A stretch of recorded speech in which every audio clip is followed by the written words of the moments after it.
Hey everybody, how we doing? Sunnyvale Reject back in the house with another video. Today's video is going to be on my signed book collection. That's right, my signed book collection. You've seen some of these books in other videos, but you've never seen them all together. So I hope you'll hang out with me for a minute and take a look.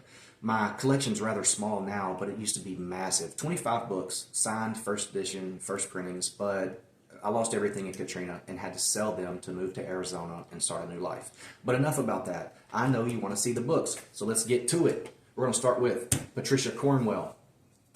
Boom. All That Remains. I have a lot of her books, and she will get her own book haul soon. Look at that beautiful woman. Intimidating.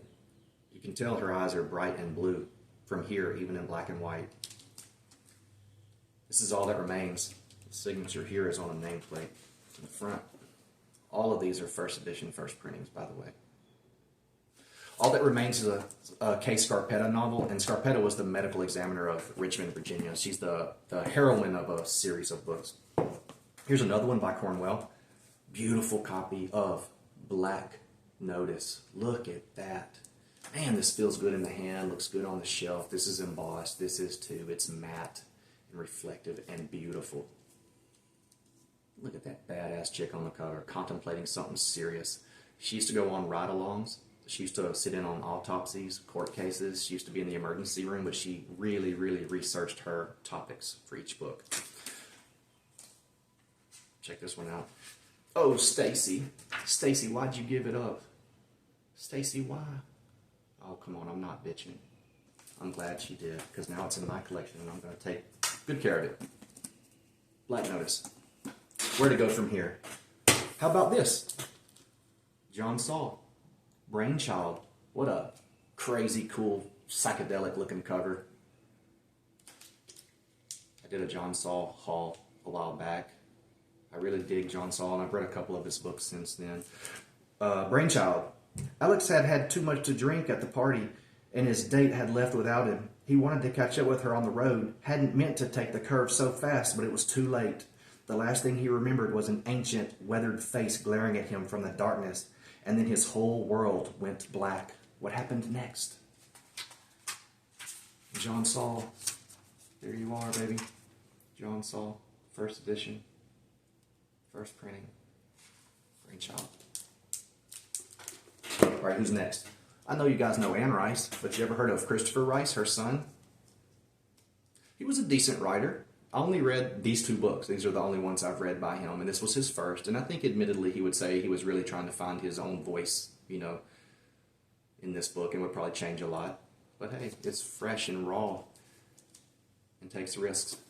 Like the old punk bands. Like, remember, hell, these were kind of really a garage band, but you remember, was it The Nerves? Gas Huffer, Mudhoney, those badass bands.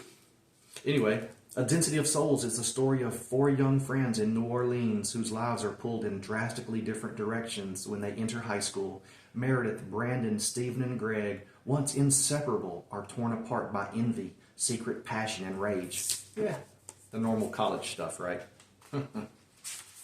Density of Souls. Look at that, there you go. Get a good look. Christopher Rice. Have you ever seen the interviews that he does with his mother? He really brings out her personality. Let me get a sip of my Dr. P. Next, his second book, Snow Garden. This is a chunky book, heavy, matte finish, thick. Nice clean cover. Let me back it up a little bit. There you go. The Snow Garden. This is about a professor and a student who, you know, have a relationship, and the professor's wife is found dead. And so you can imagine, again, all hell breaks loose. People's lives are turned upside down. Not good. And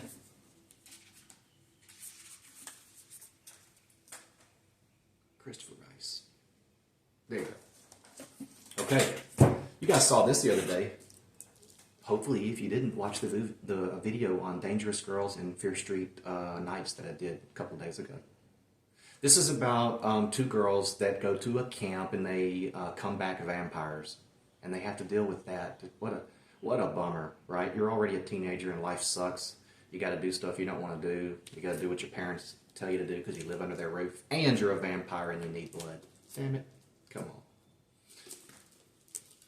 But in case you missed it the other day, let me find his signature here, boy. Sarah gave it up. She gave it up. Thank you, Sarah. Next, here's Red Rain. Check this out.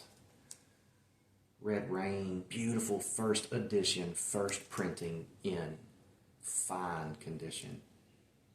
What the hell is this book about, you ask? I'm glad you asked. Let's see. Let's read this. Before there was J.K. Rowling, before there was Stephanie Meyer or Suzanne Collins, there was R.L. Stine. Witty, creepy, and compulsive. His books defined horror for a generation of young readers, blah, blah, blah, blah, blah. In Red Rain, Stine uses his unerring knack for creating terror to tap into some very grown-up fears. Travel writer Leah Sutter finds herself on a small island off the coast of South Carolina, the wrong place at the wrong time. A merciless, unanticipated hurricane cuts a path of destruction through the island, and Leah barely escapes with her life. Damn, I'm out of breath. Took a while to get to the heart of the matter, but there it is. Beautiful signature. Red Rain, first edition, first printing. R.L. Stine. When did this come out? This came out in, let's see, 2012. It's a beautiful copy. Have you ever read it? All right. Why not? Let's do it. Anne Rice. Pandora.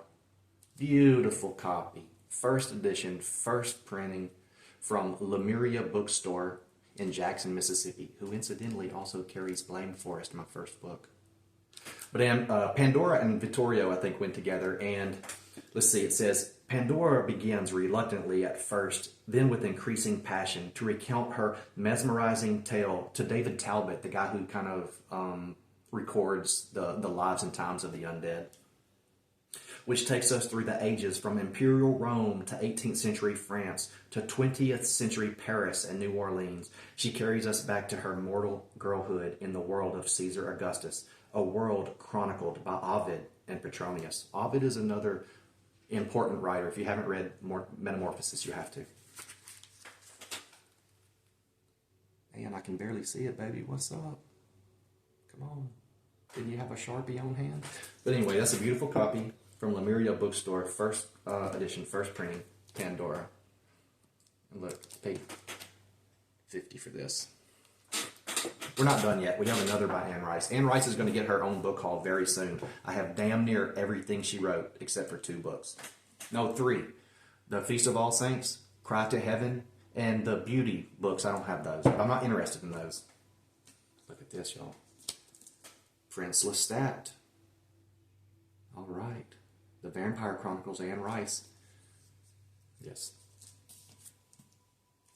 Lestat was the character she loved the most in Armand, but primarily she spoke through Lestat, and she said that he is the man that she would be if she were a man, that she'd love to be. He takes risks and would act in a time of need, and she said that she wasn't sure she would. I'm sure she would. She was a bold woman. Let's see. Anne Rice. Anne Rice. Let's see here. The Prince Lestat is... The novel opens with the vampire world in crisis. Vampires have been proliferating out of control. Burnings have commenced across the globe. Huge massacres similar to those carried out by Akasha in The Queen of the Damned. Old vampires roused from their slumber in the earth are doing the bidding of a voice, commanding that they indiscriminately burn vampire mavericks in cities from Paris and Mumbai to Hong Kong, Kyoto, and San Francisco. Prince Lestat. Okay. Down to the final 2, and these really matter to me. She won the Pulitzer. She's from Mississippi, and it takes her about 10 years to write every book. You know her, you love her. It's Donna Tartt. It's Donna Tartt, baby. The Little Friend. The Little Friend.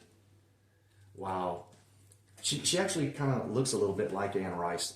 When you watch early videos, like on Charlie Rose of Anne Rice, she dresses kind of like that. She has black hair, about shoulder length.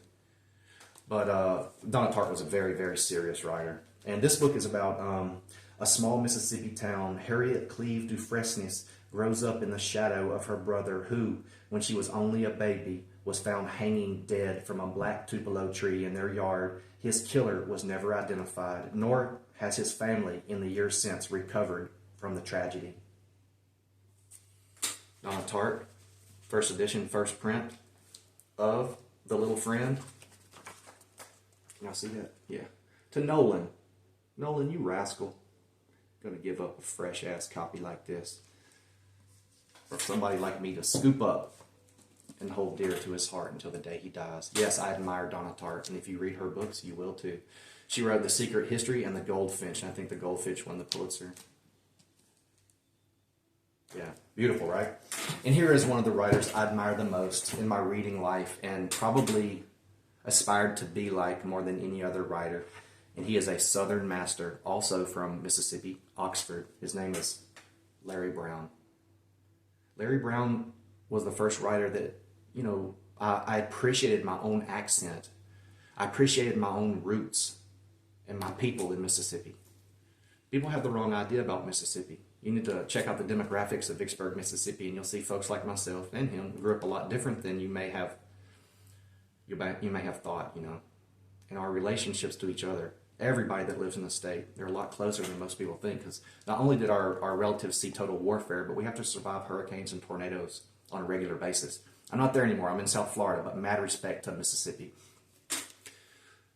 Larry Brown was a firefighter in Oxford for many, many years, and he read a book that changed his life. And he said, I want to do this, And so through trial and error, he just wrote, read, and he put years and years and years into it and got so many rejections. And finally, somebody took notice, and the rest is history. And now he's a well-respected, grit-lit, Southern literary fiction writer. He's passed away now, but he is respected as a literary writer in the vein of, not Faulkner. I wouldn't even say he's Faulkner-esque. But it's certainly appreciated in the way that Donna Tartt and Barry Hannah, Flannery O'Connor, and Eudora Welty were. So this is the Rabbit Factory, and it's told in 100 chapters with varying perspectives, different characters. And some say it doesn't have a plot. Some say it's plotless and it doesn't need one. It's just snapshots of people's lives and how they all kind of come together and intersect in the end. But here it is. I cherish this book.